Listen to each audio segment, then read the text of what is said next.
Hello and welcome to the Tifo Football Podcast. I'm Joe Devine and today I'm joined by JJ Bull. Hello, John McKenzie. Joe. Hi there, Both of whom are being deliberately slow because I have to leave the room now. And also, a fantastic debut, of course, from Tifo's lead writer. It's Kaya Kainak. Thank you. Yeah, he is an Arsenal fan. Everyone in the media is. But not PGMOL, crucially. Maybe they are. Maybe it would have been even worse. Today we spoke about, it's PSG Arsenal. We spoke about PSG Arsenal, did that really quickly. Will Arsenal even finish second in the season? We spoke about the giant African millipede. How many legs do they have? When do they grow those legs? It's very different depending on who you speak to. The Europa League finals are probably going to be a thing. We'll talk about that. Play points about, play the separation game in the Premier League season. And not all of it happened at this pace, did it, Steve Hankey? No, that's right, it didn't, Joe. Okay, well, there you go. So with me, JJ, John, and Kaya, we'll be listening to welcome to the show. A great show. Well, where else to begin, of course, than with the Champions League semi-final second legs. Very important note here, listeners. We're recording this on Tuesday afternoon. It's an excellent scheduling from producer Steve. We're recording. It's not Steve's fault. He's very upset with me already. We've only just started, Steve. Save your upset for later, my friend. Save your upset for Wednesday evening when Arsenal are ejected from the Champions League. No, listen, we're recording this on a Tuesday afternoon. It won't release until Wednesday. So when you're listening to it, you will already know the result of the Inter-Barca game that happens on Tuesday. But hopefully you won't yet know the result of the Arsenal-PSG game. Or PSG-Arsenal, of course. It's in Paris, isn't it? Oh, good Lord. They could also just wait and watch it later and not know, and then they could watch it live. So I was thinking about this, so the nature of time, it's odd because when you watch it on the internet, it's always like a short delay, like 30-second delay. Yeah. So you're not actually watching it live, even though you're screaming at it live. It's not live. It isn't actually. It isn't live. That, for a very privileged reason, that's the bane of my life because all of my friend groups that watch football, that I'm in WhatsApp group chats, etc., everyone I know is watching stuff online. I'm watching stuff on hardwired TV. So I know what's happened a minute before everyone else does. And then I feel as though my ability to express that joy is sapped from me because I'll be upsetting someone else's apple cart. Do you know what I'm saying? I know exactly what you're saying, but it does mean that you essentially live in the future like a robot. Yeah. The funniest thing is, though, is when it then conditions your brain so that when you go to a game, you're like, I'll instinctively go to turn off my notifications if I'm actually at a live game. And I'm like, this is the reality. It's not going to happen any quicker than this. This is the thing. You never know. There could be someone in Asia who's seeing it just 30 seconds before it's happened in real life. That would be weird, wouldn't it? That would be weird. Yeah. Alas. Okay. Well, anyway, let's start at least by assuming the audience know already the result of the Inter-Barca game, and we don't. Let's start by discussing how PSG will host Arsenal on Wednesday evening, knowing, of course, that they will face one of Barca or Inter in the final. Now, it's a tricky task. I'm going to come to you, Kaya. It's a tricky task, isn't it? Overcoming what was a very disappointing, Kaya's an Arsenal fan, a very disappointing first leg there. Luis Enrique's PSG they were sublime in the first leg, weren't they? They were sublime in the first 25 minutes of the first leg, and then Arsenal grew into it a bit more. But they were the better team on the night, I would say. But it's going to be a hard one in Paris. Like Arsenal need to go there, obviously score more goals. It's a hot take, but they need to score more goals than Paris, ideally to win the game. And they need to stop Paris from scoring, which I think is going to be the big problem that Arsenal face because they really struggle, particularly up against Dembele, who it looks like is going to be fit for the second leg. His movement caused Arsenal lots of problems. They didn't know how to deal with him. They didn't know who to pick him up. And the rotation in the midfield as well. It was an interesting one because Arteta spoke a lot about changing little things after the first 25 minutes when PSG were dominant. They were pressing Arsenal relentlessly. I think Arsenal had something like 33% possession in the first 25 minutes. And after that, Arsenal did manage to get back. But the way PSG, they're such a complete team, and the way they're able to sort of morph themselves into whatever they need to be to beat you makes them so much harder to beat than, for example, when Arsenal play Real Madrid. Obviously, the big names and stuff, Arsenal were expected to maybe lose that game. But I think in many ways this is tougher because PSG is so interchangeable and they can do so many things as a team. So many of their players can play in multiple different positions. Like that midfield three, you don't really know who's going to pop up where. Same with the front three, and it makes it so hard to track. And that, I think, is Arsenal's biggest sort of task is actually, everyone's talking about they need to go out front footed, they need to get a goal. Obviously, they do need to do that. But like making sure that PSG don't score as well is a massive part of the thing, because if they go 2 or even 3-0 down on aggregate, they are in big trouble. So yeah, that's my hot take. Don't concede a goal and you might have a chance of winning the game. Yeah. Yes, thank you, Kai. I mean, it was, as Kai says, JJ, it was a tough match for Arsenal. PSG looked maybe like the hardest team that Arsenal have faced so far. I guess so. They were very good. They're really fun. What I liked about it is that all the players, like I was saying, the midfield especially, because they move around. There's always set positions, but anyone can be in them. Because in Arsenal like to go very tight man-to-man and follow players around. You can pull them out of position. And there's a little video I did today where I talked about that. It was a thing that I think a few people picked up on last week on the old Twitters. But you can drag people out of position to allow a certain kind of pass into players. And when the belly drops in, then you can turn and go at them. But I think you had, like, Kvaratskhelia on that left had a really good battle against Timber, who kept trying to, like, he's going in as hard as you normally would in the Premier League, but you can't in those European games because the skillful little clever players just fall down. And then you've got, trying to think who else is even in that team that did so well last week. I guess they probably were one of the best they've come up against. And this is why the Champions League's been so fun this season, is that everyone plays in a really different way.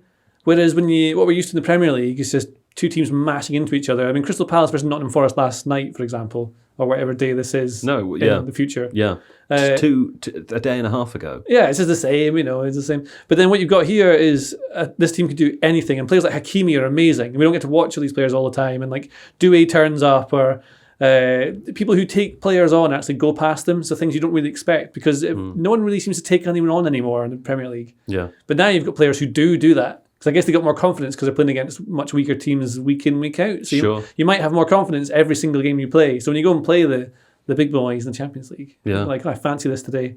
I'll have a go. It's more fun. I want the return of dribbling. I like the return of dribbling. I'd like to see more dribbling as well. I yearn for Ronaldinho. Me too. I was just reading about his PSG team he played in. Really? Do you know, there's loads of cool players in that team. Mikel Arteta played in that same team. Did he? Yeah.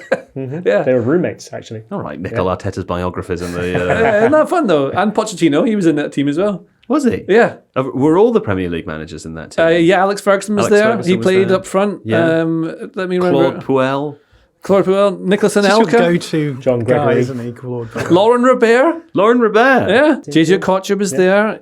Aliou Cisse. Yeah, there's a lot of fun players, but we're in danger of doing that thing I like doing where I just name random footballers. But I've got 3 more, just because I want to go through. Gabriel Heinze. Played the same team as Ronaldinho. Heinze. He was the first player that I really enjoyed not pronouncing the H, Heinze. That makes you cultured. Sylvain Distin. Sylvain Distin. And one I like, a really good random footballer, Didier Domi. Who's Didier Domi? I don't know Didier Domi. He's a left back. He played for Newcastle for a while. You would know him because you're a Newcastle fan. No, he was in that team in the 2000s. No, I know. I'm just. It's not. You don't have to be a Newcastle fan to know who Didier Domi is. Yeah. It just so happens it would help. that you are. Well, I'm not, but I'm not. You got to stop doing this. I'm not. I know. The thing is, the only reason I do it is because you really actually don't like it in real life. People will think that. Yeah. Well, I mean, but if people thought that, that'd be right. What doesn't really matter? What doesn't matter? Anyway, PSG are bringing a bit of the Ronaldinho's back. We all know what it's like. Growing up in Scotland, just across the border from a big team, and thinking, Celtic, Rangers, Aberdeen, these teams aren't big enough for me. Newcastle, they've got Alan Shearer, and they're nearby. What happens when you tell someone, when they ask, what team do you support? This happens to me a lot, and I say Aberdeen, and they go, no, who do you really support? Yeah, who's your real team? Yeah, who's your real team, yeah. And you say Newcastle. I say PSG because they're bringing back the Ronaldinho. Fair enough, man. And PSG, I tell you what, John, it's going to be a tough old task. T-A-S-K. Task. Not to be confused with Lask, who are a different team in the Champions League. Or Tusk. I was worried it would be confused with Tusk. It's going to be a tough old task. Tusk. It's going to be a tusk old task for Arsenal to come back in this one. Obviously, there's only one goal in it at the moment. They are heading to Paris, though. To the away zone. I mean, how confident would you be if you were an Arsenal fan in this moment? Obviously, there is a way back, but it's a narrow window of opportunity. It's a one goal. Sure. And Liverpool won 1-0 in Paris, didn't they? Is that what happened? That wouldn't in this instance. That wouldn't be enough to win. No, but it'll be enough to stay in the draw, and Sure. that's all you need to do, right? And Yeah. I guess Arteta set up Arsenal to play in that style of play where you stay in matches, and that's what they've done. I thought after the goal and the first 20 minutes or whatever it was before Arteta made tweaks, Arsenal looked like the worst team, but I think once they changed things up a little bit, it evened out a lot more. I thought there was the chances for Arsenal to score. There was the Trossard chance. There was the overturned goal as well. Yes, I think PSG did get in a couple of times at the end when Arsenal maybe got a bit tired. But yeah, a one goal deficit, you can in a knockout tournament, of course, you can overturn it. And I think the question is who scores first. Like Kaya says, if PSG score a goal, then Arsenal have to essentially score two. And Arsenal don't concede a lot of goals, but they don't often score a lot of goals as well. So that's definitely the order of the day. But yeah, I thought Arsenal were really good. I thought the in-possession tweak that Arteta made around the 20th minute was smart. What was that? So Arsenal was struggling to build up a little bit because PSG was pressing them man-to-man. And I think with Declan Rice in the 6 spot, they find it a little bit more tricky to build up when the opposition match them up player to player. And so what they started doing, and Mikel Arteta said this actually really interestingly in the post-match comments, I don't know if you saw this, but he mentioned that they made a change after 20 minutes, which they had to make because otherwise they wouldn't have won the game. And then the reporter sort of pushed him and was like, "What was that change? Are you going to tell us?" And he was like, "No." And then in the very next question, he just explained what the change was anyway. But he basically was saying that they weren't presenting themselves well enough in terms of having players dropping in to help out in the build-up. And once they did that, suddenly it started pulling the PSG players around a little bit more and got Rice into those good situations where he receives the ball facing forward with space in front of him to run into. So you think they'll just start the next game in this fashion? I don't know. I guess Partey is now available, right? So I guess they'll go back to Partey in the 6 slot and Rice maybe back in 8. I don't know what the plan will be. So it might not be the same kind of issue. But I thought they'd do that and they put Marino up top just for corners and stuff. Yeah, but once they'd done this, it just meant they could get out a little bit more. They used the channel quite well. They played channel balls to Saka, who took them down, and then they were able to switch it to the weak side. I thought they were quite dangerous in those situations. I thought it was a really good tactical battle, and I know everyone loved the game the next day. That was a little bit more of an open game, I think, which is much more entertaining to watch. But I thought that what actually happened in the Arsenal PSG game was just like two teams at the very highest level, just sort of not chess matching it, because that's a weird cliche, but just one manager making a tweak, which then the other manager was like, well, I'm going to have to find a response to this. There's a lot of tension. It's quite knife edge, and I think they'll take that into the next fixture. And I think I think Arsenal fans are being very miserable about this. I think taking a 1-0 deficit away, it's not ideal, but it's also definitely a long way away from the furthest worst possible of outcomes. So you could be Athletic Club de Bilbao. Yeah, well, exactly, or Bodo Glimt. Yeah, although I do. I don't want to say it, but I feel as though there's still an opportunity for Bodo Glimt to salvage something. You don't think there's a chance for Bilbao to salvage something? No, I don't think so. I think Tottenham, well, maybe we'll come and talk about this a little bit later, but Tottenham going to play on an artificial pitch inside the Arctic Circle with only 2-goal margin. I don't know. I think there's still some wibbly-wobblies there. I suppose one thing to talk about Arsenal generally as we get towards the end of the Premier League season, Kaya, it seems funny to say, but there's a world in which they don't finish second. There's 3 games remaining. They're currently on 67 points in second position. Manchester City, despite having the worst season, I think, of any football team of all time, are on 64 points and do have a much easier run in. Arsenal's 3 remaining games include Liverpool, Newcastle, Southampton on the final day, right? So again, it's always hard to know what you face against a team that's already relegated. You can find examples from history of a complete walkover, others where they suddenly come out and decide, actually, this is the final game. This is maybe the last time I'll ever play in the Premier League. Not going down without a fight. Same's true of the team at the top of the table as well, right? I think that Liverpool game could go either way as well. Indeed, yeah. So, I mean, how nervous are you about the notion that Arsenal might not even finish second? Honestly, my nerves will depend on what happens on Wednesday evening, which is this evening. as we're recording. Yes. I mean, no, as they're Sorry, listening. as you're listening, yes. You're recording on a different day to me. Listen, I'm recording in the future, JJ. It was a great game between Inter and Barca, I have to say. What was the score? Listen, I wouldn't want to spoil anything for you guys. He knows the rules of time travel. Exactly, butterfly effect. But yeah, it's listen, if Arsenal get to the final of the Champions League, the league form is kind of irrelevant. Like it's difficult to be too critical of a league season which has essentially been petering out since February, since they lost to West Ham. Feels like every single game since then has kind of been pointless, and it is really hard to get yourself up for that. And it's interesting. I think we'll come on to set pieces and stuff in a little bit, but set pieces without, we provide interesting analysis on the show, but like a lot of it without being too sort of basic football man is desire and like wanting to beat your man in an individual duel. And if you can't get yourself up for that because the games essentially don't really matter, it's quite hard to then sort of psych yourself up and come back when you get pegged back to 1-1 or 2-2 and keep going again. And I think Arsenal struggle with that this season. They've gone ahead in a lot of games, but when in that last half an hour or so when they get caught back, which has happened a lot recently, they've struggled to find the impetus to just go again. It's been like that in the stadium as well. Fans haven't really felt the impetus to go again. So if Arsenal want 2 or 3-0 up by the hour mark, in a lot of these games it's felt like it doesn't really matter, which I think has sort of led to them slipping away. And their form in the league is awful. And part of me I mean, they're only 6 points off 6th. Yeah. I don't expect every team beneath them to win all of their remaining games. I'm sure that wouldn't even be possible with some of them facing each other. I understand what you mean by the use of the word irrelevant. However, there's a world where Arsenal finished 5th. I mean, Chelsea in fifth place currently are on 63. They're only 4 points behind. Like, would it become more relevant if Arsenal finished 5th?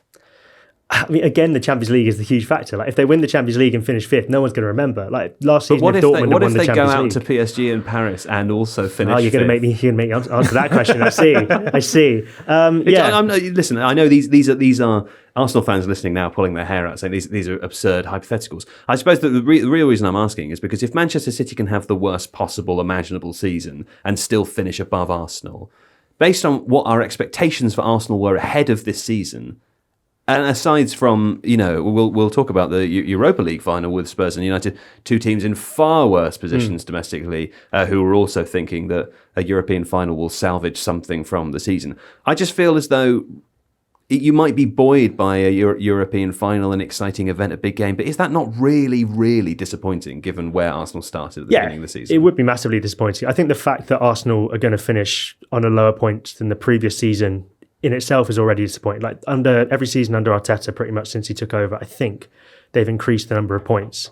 This season will be the first season where that hasn't happened. What's the drop-off? Do you know? It's significant. I think last season it was 89 points, and this season it's looking around the 70-point mark. So that's a big drop-off, whether you factor in injuries, red cards, or all the other stuff that I'm sure Arsenal fans on social media will go big on. Red cards? I don't remember any of those. Sometimes they happen. It's been a while since it happened, but they do like to bring it up. Right. There's a few games left. I'm sure it will come. But if you take away all those things, it's 19 points. If it does end up being that, it's a huge drop off, and that is a big problem for Arsenal. You can't shy away from that, and a huge part of it is a lot of the things that people identified about them at the start of the season. So the issues that were there at the start of the season, they don't score enough goals. They are weak in certain areas of the squad. They don't have tactical solutions when they come up against mid or low blocks. It does seem like they always struggle. Those haven't been sort of fixed or rectified this season. Where they've looked best is when they've been playing against teams in Europe who give them a bit more space. But teams in the Premier League haven't done that and aren't going to do that because they're not stupid. So that's the big issue facing Arsenal. And I think if they were to finish 3rd, 4th, 5th, the bigger issue would not be necessarily where they finished in the table, but it would be the fact that all the issues that were there last season are still there. And despite having several transfer windows to solve that and several, months on the training ground to solve that, Mikel Arteta still doesn't seem to have dealt with the issues that it doesn't take, experts to tell you exist about Arsenal. Well, Kaya Kanak in his debut Tifo podcast there, slamming Mikel Arteta, and I believe technically calling European teams stupid. You heard it here first. Easy was what I said. Now, who put this tweet in about the set pieces? It was you, Steve Hankey. Do you want to explain why you've put this in here? Just to illustrate why, actually, even though everyone thinks about Arsenal being effective offensively on set pieces, they are the worst defensively against set pieces. That is surprising, John. Did you know this? Well, I mean, worst needs qualifying here. This is Everything just, Steve this Hansen is says needs qualifying. it's a percentage of the goals that they've conceded. So Arsenal Right. have conceded a lot from set pieces. They haven't conceded a lot in general. So I think it still means that they probably, if they can improve from defensive set pieces, then they will concede even fewer goals. Even fewer goals. And they have, you would have thought, all of the ingredients that you need to be able to concede fewer set pieces. Plus their set piece coach on the touchline, so he'd be able to direct them. And on the mural, of course. Yeah. Interestingly enough, I did a short this week looking at the goals that Arsenal create. So everyone knows Arsenal have struggled to create goals from open play. Everyone knows that. Everyone knows that. Yeah. I think when you think of open play goals, you just sort of think, these are goals that we've created by building up and generating a chance and scoring. Yeah. But actually, 15 goals that they've scored this season have come from high turnovers. So that's their press being successful within 40 metres of the opposition goal, winning the ball back and then scoring from that. That's a chunk of goals. That's 15 of 48 open play goals that they've scored. They actually have the eighth highest. Eighth lowest? No, they're eighth in the table. The eighth. For XG generated from open play. Right. So they're already low relative to a lot of the other big six teams when it comes to generating the chances in open play. Because they're scoring a lot of goals from set pieces still. Right? Because they make up the difference because they're so good from set pieces. So 14 set piece goals this season, plus a couple of penalties as well. The worry, I think, for Arsenal is not like the set piece stuff. It's whether or not they're drying up in these other areas, and one of those areas is these high turnovers where they're generating chances through their out of possession play, which I think is worrying, right? Because again, that's another area that should be a strength for them. So I think and if you look at the numbers, they've ramped right up pretty much under the Arteta tenure. They've gone up pretty much every season until this season where they've dropped back to 2021 levels. So again, you have just a few little things there that maybe indicate that whatever Arsenal have been doing so well over the last few seasons is maybe dropping off a little bit, and that's maybe contributing to where they're at. But I think, again, to come back to what Kai was talking about, I think the disappointment of this season isn't going to be did we finish second versus did we finish fourth or fifth. It's that it was a very winnable Premier League. At least I think that's how Arteta will view it, Premier League season, for them to actually get the title. And so there'll be, I think, a disappointment in the fact that regardless of if they drop off now, and there's all those mitigating factors that Kaya talks about, where they're not. There's nothing riding on finishing second to fifth beyond revenue for spots. But I guess the good players, old-fashioned bragging rights. the players aren't going out on the pitch thinking, every place we finish is 2.5 million more revenue in whatever way, right? So maybe they are. I don't know. I hope they're not. I hope they're not also, but It's not very romantic. yeah, I think that's maybe the biggest regret that Arsenal players will have looking back on this season. Yes, there's the red card situations, which probably sort of did them from the off. Yeah. But it was still, I think, a very gettable back into title race. That's true, isn't it? If you throw forward to the imagined sort of Last Dance style Arsenal documentary in 20 years' time, when Declan Rice is sat in his chair, smoking his big cigar, saying, the signs were all there that season. We could have won it, that one. Whether or not they win the following 7 or they lose them forever, you sort of think you can imagine the players feeling that way about this season, even if they wouldn't be open about it now, JJ. I think it's exactly the same as the Monopoly quiz game in the pub machines. On the quiz machines in the pub. Yeah, so when you start it, you have to get 58,000 points. And that's an awful lot. The game's against me. Yeah. But if you get it and it gives you 21,000 or 18,000, you're like, it's given me a chance to win. I don't follow that. I don't. Do you know this. how...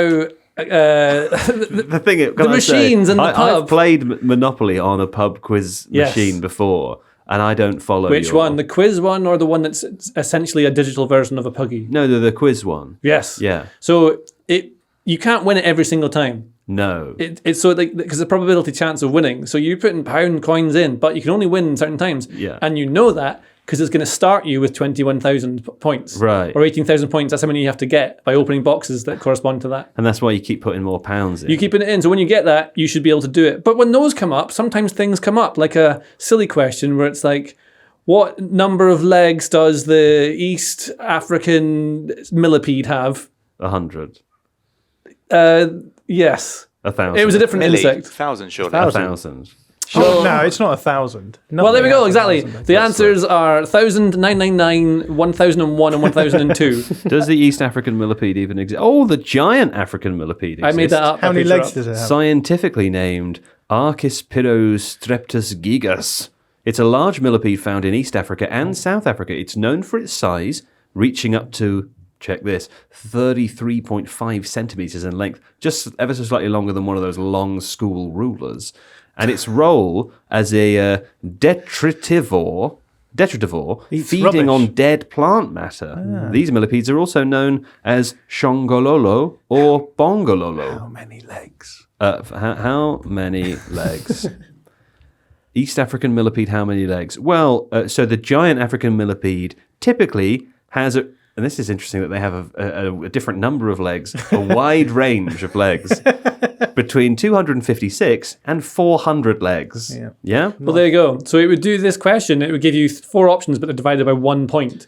So then you would put the answer you think it is, but you'll never know because you'll never remember to check that answer out. This is before the internet. Yeah. And it either gyps you or you get it wrong. Yeah. And so then you don't get in. But sometimes you can win. And I think Arsenal's season is a 21,000 point season. And unfortunately, they've chosen gypped it. too many legs. Right, yeah. Well, maybe they should have followed the example of the giant African millipede and grown more legs as they grew. I often think that about Arsenal. So they grow a new segment and it has legs with it attached. I think so. It Would seems make that sense, way. wouldn't it? What are their hamstrings like? Are they any good? Better than Arsenal Yeah. players, I would say. Absolutely. They also molt their exoskeleton. Don't we all? You know, wonder if Erdegaard could consider that. You know, does that make sense as a Yes. sort of kind of as a I joke? don't think he has an exoskeleton. He doesn't. He's got a skeleton, An intro skeleton. an intro skeleton. Yeah, yeah. I wouldn't mind an exoskeleton. It'd be really like solid. You'd be very powerful with an exoskeleton. Yeah. Yeah. Hey, do you guys want to play the separation game? Yes. Excellent. Listen, no Ruben here today, so I'm going to do this on our behalf, and I'll explain the game to you, Kai, because you're a first timer here. But a reminder to listeners: last week we played the separation game. The characters, the title characters, were Alan Pardew to Josko Gvardiol. That was exciting, wasn't it? This week, let me tell you, Trent Alexander-Arnold, of course, is leaving Liverpool in the summer on a free transfer. We now know that now. Now we know that. Now. When do we know that? Now. Now. Now. Right now. Now, he's probably the Now most... we know. We know now. We didn't know it a while ago as well. We did. Well, we sort of knew. A long time ago, we thought in the future he would. I knew it in the future. Yesterday. yeah. You knew it in the future. Yeah, when I went to the future. Usually people knew it in the past. It's very confusing, isn't it? It's a shame Kai doesn't use his powers for good, isn't it? Like, I know. just cheating on probably cheating on the separation. Why game doesn't he just help us with climate change? Because he knows the rules of time travel. He just doesn't care about us. Now, Trent Alexander-Arnold has confirmed that he will leave Liverpool in the summer on a free transfer. We know that now. Is this one of the people that we're doing? Yeah, well, I don't know. I'm reading this for the first Didn't time. you already say that? Now? In Did the I say it past? before? Steve is very secretive. It says Joe go to separate script here. I know, that's Are you what in the separate script? I am. I'm trying to What read else is it. in there? I'm trying to read it Is to there other you. secrets Now, involved? stop talking now. Now, he's probably the most high profile. I'm just reading exactly what Steve's He's used the written. word now a lot, hasn't he? That's all I'm going to say. No. Now, he's probably the most high profile homegrown player to leave Anfield on a free since Steve McManaman left the club in 1999 to join. Real Madrid. Real Madrid. Now, in McManaman's first season at Real, they finished 5th in La Liga. Why have you written all of this stuff? Maybe find out. Okay, I'll keep reading it. Shall I read it now? Please. In McManaman's first season at Real, they finished 5th in La Liga. They did, Steve. The Spanish champions that year were Deportivo La Coruña. That's an exciting fact. Now we can see why Steve, because it's full of exciting facts. Deportivo were fired to that title by the goals of Roy Mackay. Oh, wow. Yeah? Looks like Luis Suarez. Yes, exactly. Yeah, we looked at pictures the other day of Roy Mackay and Luis Suarez, didn't we? And they do look strikingly similar. So the game today is: can we go from Trent Alexander-Arnold now to Roy Mackay? Wow. Also now. You'll know, of course, that Trent Alexander-Arnold. No, that's mine. So I've got an answer here. Is this just your answer, Steve? Yeah, that's the answer. So please don't read that. Is that bit the out. is that That's the route. definitive? That's a route. It's a route, but there Yes. could be a quicker one. Possibly. Yeah, okay, fine. So don't look at my screen, Kaya. Don't you? Okay. Now, Kaya, here's how the game works. I'll explain it to you, okay?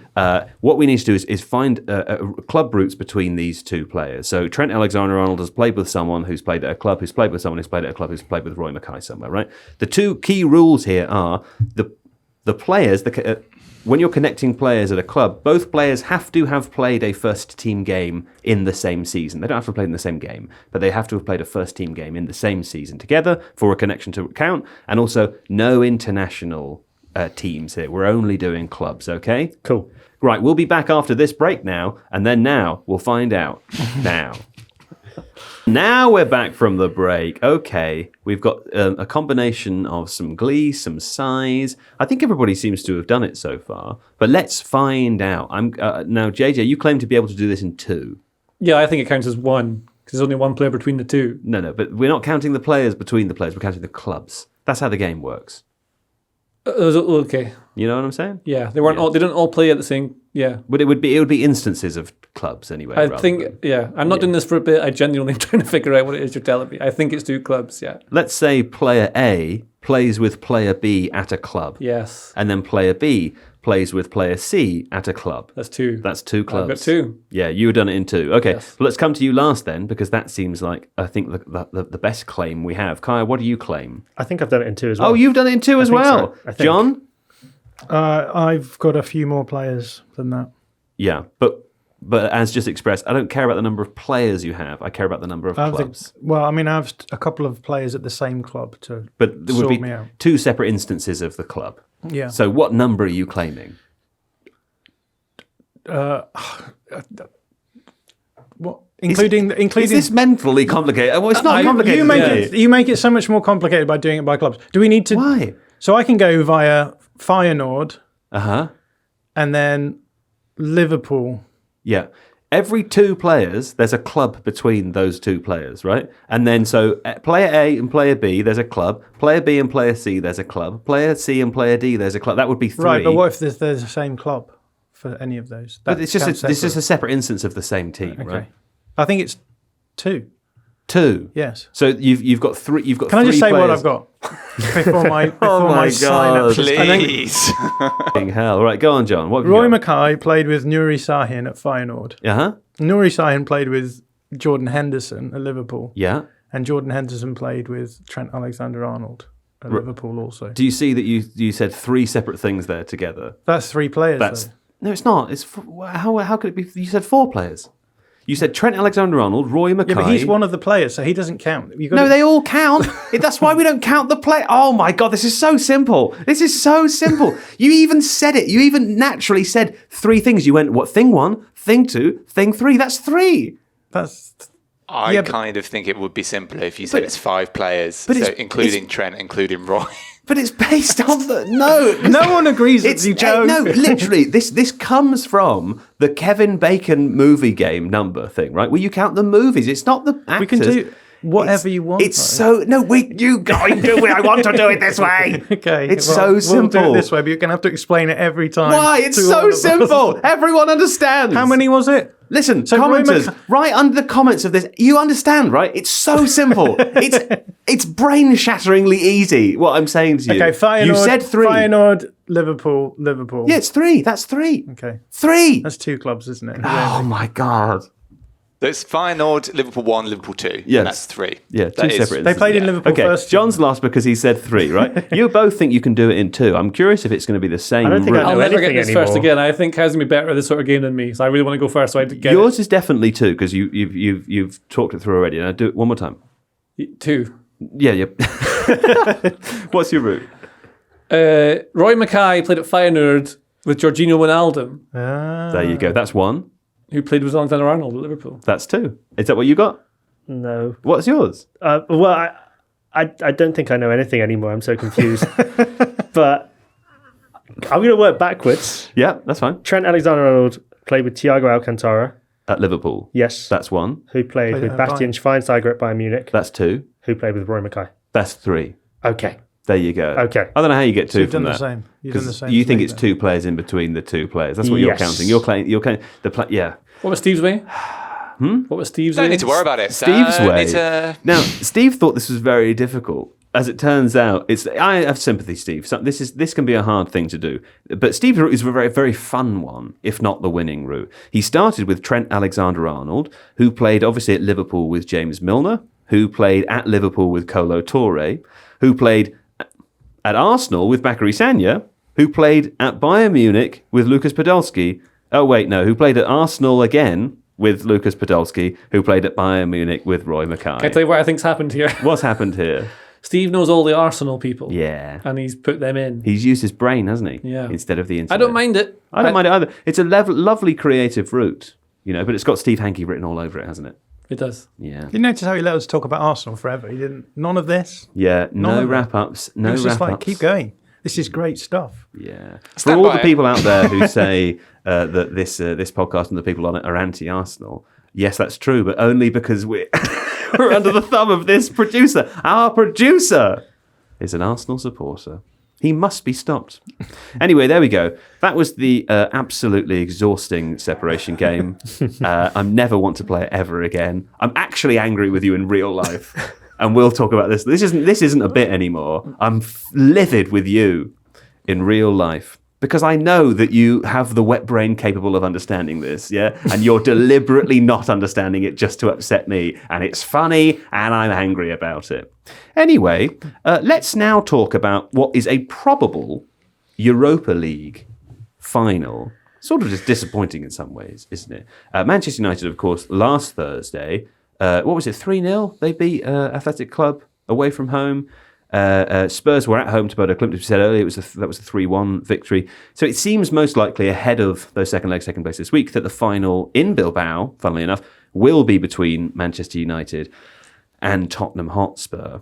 As a starting point, John, I mean, there's some amusing symmetry to both of these sides having horrendous domestic league campaigns, but still having a shot at that salvation, as we discussed before, by being in the Europa League. The big cherry on top of the opportunity here is the possibility to qualify directly for the Champions League by winning the Europa League. And I suppose, on the one hand, I want to ask you if you think that's fair, and then as a broader question that I think we should introduce to the group as well. Is European competition underneath the Champions League, so the Europa League and the Europa Conference League, are they because of the relative strength of the Premier League? When you consider that the teams who finish this year 6th and 7th in the Premier League are going to be presumably economically, obviously, have much vaster wealth, but also be far stronger than the teams that are finishing 5th and 6th in the other top 5 European leagues. Is it just game over given what's also happening with Chelsea in the Conference League? I'll start with question 1, which is this unfair?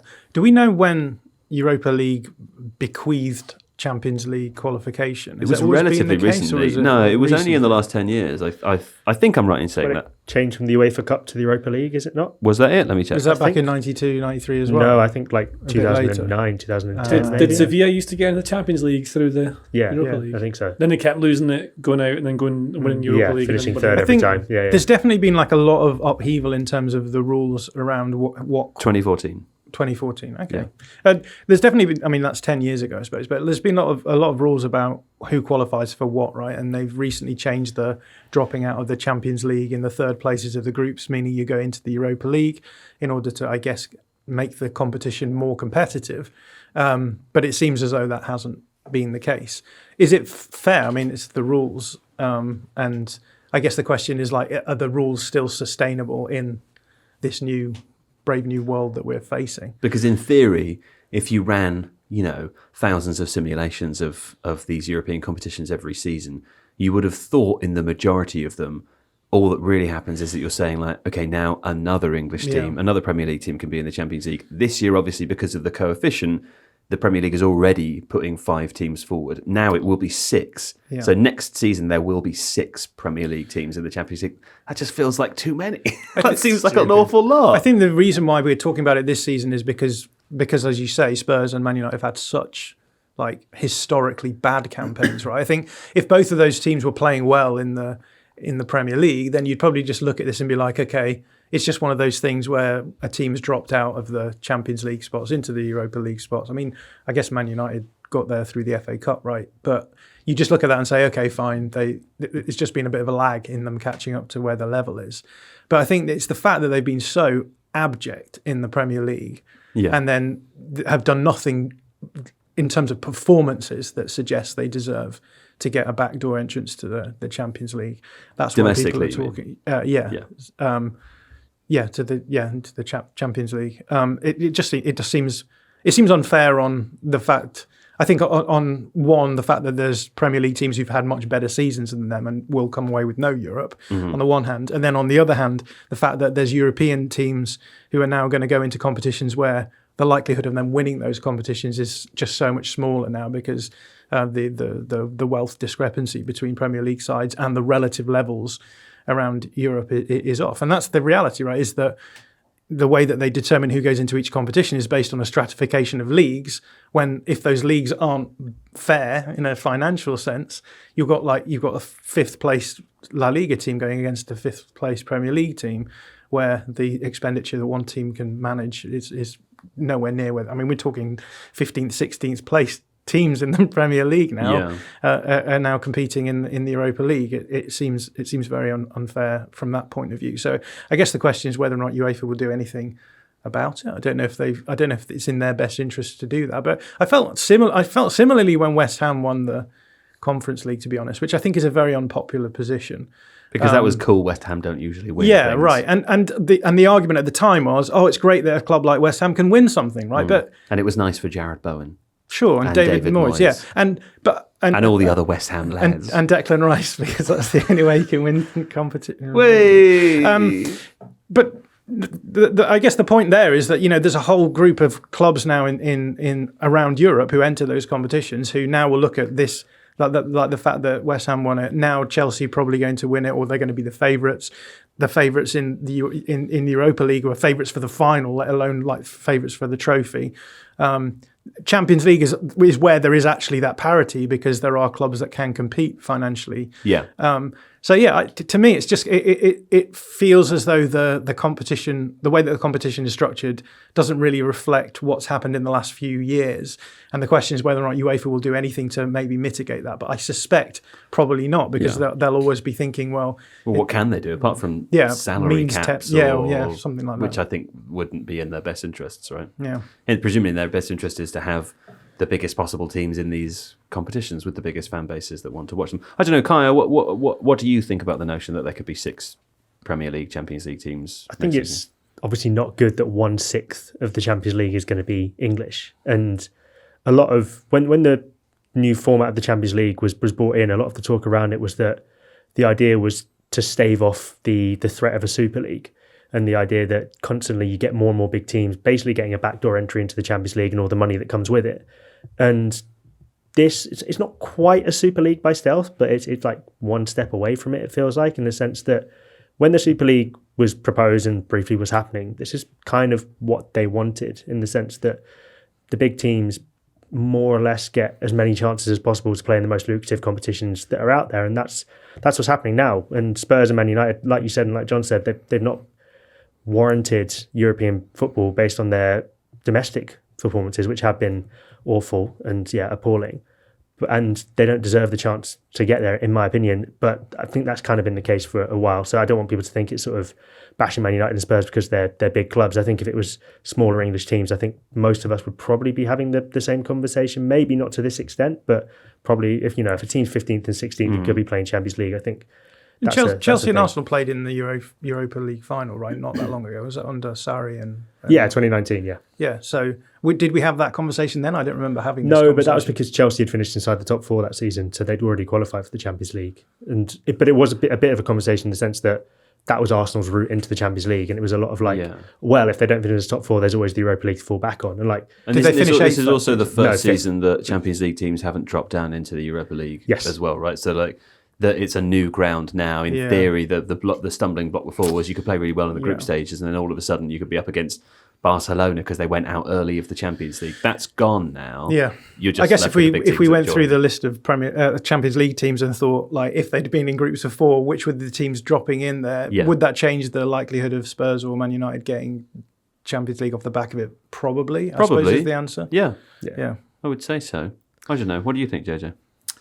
Mine's an analogy that takes us in a route we probably don't want to. Is it about Monopoly on a quiz machine? No, it's about it's the same as when you queue up to get into nightclubs when you're at university.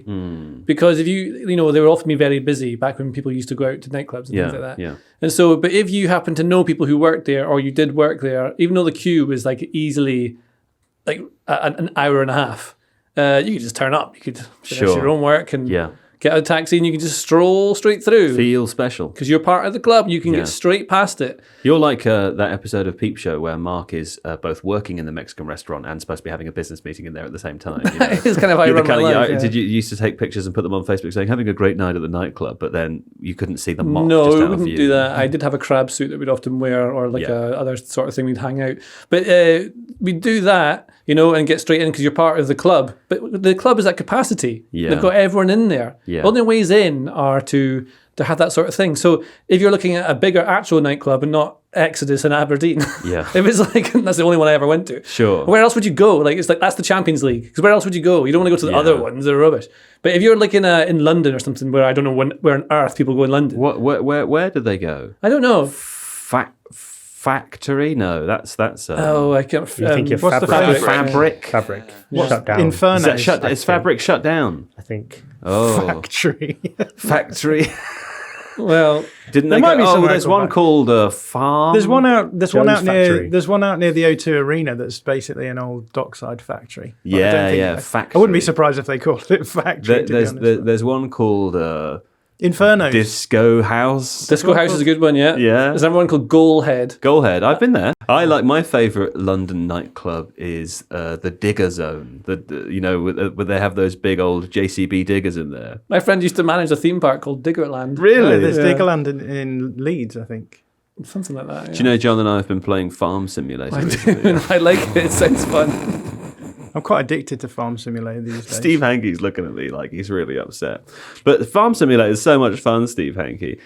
You look like you're about to say something. Yeah, apparently a friend of mine who's a dairy farmer. Apparently he and his fellow dairy farmers, they all just play farm when they've actually normally physically plough the fields, and then in their off time, non-farming time, play Farming Simulator. Steve's confirming what we already knew, right? Which is that farmers love Farm Do Simulator. you think we'll go the opposite way and become farmers? I hope so. I really do. I worked on a farm before. You've told me this on a number of occasions while we're playing Farm Simulator. As some kind of slam dunk whenever we have an argument about what Do you our want to strategy hear my should best be. farm story? Well, I know what your best farm story is. No, I'm going to tell that one. You won't use it in this podcast, will you? I don't know, maybe. Keep it for the live show. No, it's so long, this story. Keep that for the live quite show. long. It's one of my favourite bits of stand-up I've It's heard not. anyone No, do. it's not even. The problem is, it's not even funny. It's just about penises. It is funny. That's a maybe good reason. another time. If you want to come to see, if you want to hear what I think is Joe's best bit, he might do it maybe at the live show. I'll tell people at the bar after the show's finished. Yeah. It's a good bit. It's probably a good bit in a small. small Have you done it group. to a bigger crowd? Oh yeah, I'm frequently telling it to thousands of people. Yeah. They love it. You're always out in I front did of it us. at the when you're a goalhead, right? All those attractive women. That's how he gets in. when I'm Tell us at the the joke. Combine Harvester restaurant. I'll tell that another time. Maybe we should go to Diggerland. I think we'd be pros at it by now. Yeah. No, come on. I'm It's getting carried 4:45. away. Oh, I've got to go in quarter of an hour. There's simply no time, Steve. Why did you write in the plan talk about Farm Simulator for 10 minutes? We haven't got time to talk about Cole Palmer now. Maybe we'll do that next week instead. I've got to go. Okay, let's have a quick break, and then when we come back, we'll play Points Are Bad. Now it's time to play Points Are Bad. Kai, you'll be playing as Seb today. Okay. Excellent stuff. Right. So let me tell you about the results from last week. Now, the games that we selected last week were Barcelona versus Inter, which of course was 3-3. I don't think anybody predicted that. And Athletic Club versus Manchester United. I believe everyone except for me predicted the Athletic Club were going to win that one. Again, I'm a hero. So I did say if Athletic Club went down to 10 men, United would win. Yeah, although Didn't you then text to say that you said that, and I was like, yeah, man says if opposition team go down and get a red card, that's more other like- team will win. I'm like, yeah. It's because that keeps happening to them. They're awful, and then the other team gets Yeah. a red card, and then they're like in it. I understood the sentiment Yes, of it. okay. But the specific details of it, I thought, that's like a saying. I'll allow it. Fair. Right. Okay. Now, you did actually say, JJ, 3-2 to Barcelona for Barca Inter. So it's a pretty remarkable score. You only added 1 for this game. That did contribute to you sharing the spoils with me as being top of the list for this week. It's the first time I've done that, I think, I isn't know. it? Yeah, it was. I think it's the first time for a long time that you've been top because you also said 2-0 to Athletic Club in the other game. You did add 5 points there. Of course, for Barcelona Inter, I said 1-2, so I added 3. And then I said it would be 1-1 for Athletic Club Manchester United. So I added 3 there. And that means that we both have a score of 6. John, you did 1 worse, unfortunately. You added 7 because you predicted 2-1 in the Barcelona Inter game and 1-0 in the Athletic Club. My brother texted me during the Manchester United game to remind me that I said, implied very strongly that they wouldn't win. Excellent. I'm glad someone is digging in hard on you. And then Kaya, unfortunately, you lost last week. You weren't here. Tough time. But whoever was playing you, it was Ruben last week, wasn't it? So Ruben as Seb has screwed you over. What that does mean is that for fun, you get to pick, because you're the loser, you get to pick the 2 games that we're about to predict for now. And I do want one of them to be the Arsenal game because I think that's good fun. Oh, that is great fun. I'm picking that one for you. PSG Arsenal's one of them, but you get free reign. But from now until next Monday, any other fixture that's coming up in the next 5 days, you get to pick it for us. Okay, I'm going to go Tottenham Bodo Glimt because I think it's genuinely quite a hard one to predict, and I think a lot of people get it quite wrong. That's really fun. Okay, great. So, Steve, we've got ourselves PSG Arsenal as a predictor, and we've got Tottenham. Oh, I guess it's Bodo Glimt Tottenham, isn't it? Because Spurs, sorry. Yes, Bodo Glimt versus Spurs. Glimt. Bodo / Glimt / Spurs is the second game. And Bodo / Glimt to the home side. That's on correct. the plastic pitch. That's correct. Tottenham should change their name to Tottenham / Hotspur. That would be good. That would be a really good branding exercise. I think. Yeah. That's what they care about. Shall I write to them? Yeah. And why don't you write to them, and while you're writing to them, explain how you still don't understand the rules of the separation game, yeah? Kaya, also as last week's loser, it means you get to predict first. So can I have a prediction from you, please, for PSG Arsenal? I do feel I'm at a slight advantage in the fact that I've been to the future and know what's happened. But it's only an advantage for Seb. That's true. And I didn't go as far as Wednesday night. So you're only a day in the future as well, so it's still not happened. Yeah, it's true. It's not happened yet. It's warming up to the game right now. Given that this falls on Seb, I can be optimistic for Arsenal. So I will say 2-1 to Arsenal. I don't think Seb would ever predict an Arsenal win as a Spurs fan. I think he might. You think he would? I think it's just one of those things where it's like a double negative, isn't it? You kind of cancel out. It's like if the worst thing betting happens against your team so that you at least get some money from it. Exactly, yeah. Okay, so you think it's going to be 2-1 to Arsenal. Yes. So you think it's going to go to extra time? Yes. Yeah, okay, great stuff. And then Bodo Glimt versus Tottenham. I'm going to go 2-0 to Bodo Glimt. Oh, that would also go to extra time. Yeah, I think if Bodo get an early goal, I think Spurs will struggle, especially on that pitch. So the Arsenal fan thinks that Arsenal will win and Spurs will get knocked out. I'm an impartial journalist. I don't know what you're talking about. Kaya, I believe, thinks that we're all going to have very late nights on Wednesday and Thursday. Okay, John, you're up next. What do you say to PSG Arsenal? 1-1. 1-1. I think that's probably I've gone for the Joe Devine. I actually think that's the most likely result, though. That's what I would have gone for. Okay, fine. And Bodo Glimt versus Spurs? I think Spurs will win 2-0. 2-0? Yeah. Okay. JJ, you're up next. Let's go PSG Arsenal. I believe it will be 2-1 to PSG. Okay, yeah. And Bodo Glimt versus Spurs? 3-2 to Spurs. Yeah. Okay. That seems right. Okay, it's quite tricky now because I would take 1-1 for PSG Arsenal. for any game, to be honest. I feel in my bones that Arsenal are going to go through. I feel it in my bones. In your exoskeleton? Yes. Yeah. If I had bones on the outside, you'd be able to see it on my bones. As they are inside, I can only express the feeling to you. Did anyone say 2-1 to Arsenal? You did, didn't you? Yes. Yeah. You can say more if you want. I'm torn between 3-1 and 2-0. He's really desperate to throw his lead away. I think you should go 3-1. I think that's great. It's a great shout. No, come to the side of the fun. It doesn't matter really. Make it funny. Oh. It doesn't. I'm just looking at the overall scores. Right now, I'm 6 points ahead of you, John. So I've got a little bit. You said 1-1. I've got a little bit of wiggle room. I'm going to say 3-1. No. He is. He said it, Steve. He can't take it back now. I'm going to say 3-1 Arsenal.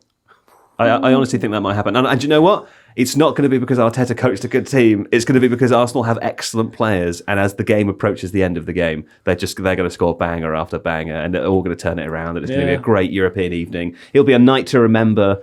And I'll be happy for Steve. Banger after banger. They're going to score banger after banger. Yeah, okay. They're going to score bangor after bangor. One of their many strikers. Chelsea played them in the Conference League, didn't they? I think. Right. Okay. And then for the other game, it was Bodo Glimt versus Spurs.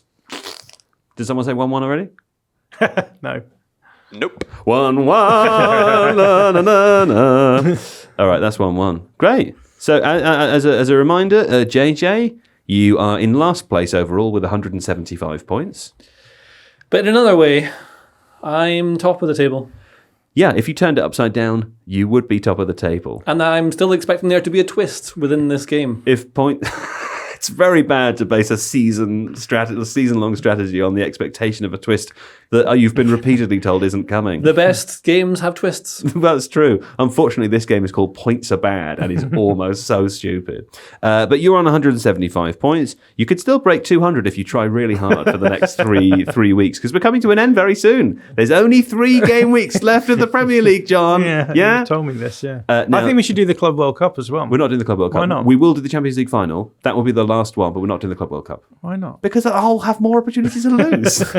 Now, Seb has 153 points, John, you're on 135, and Big Daddy Divine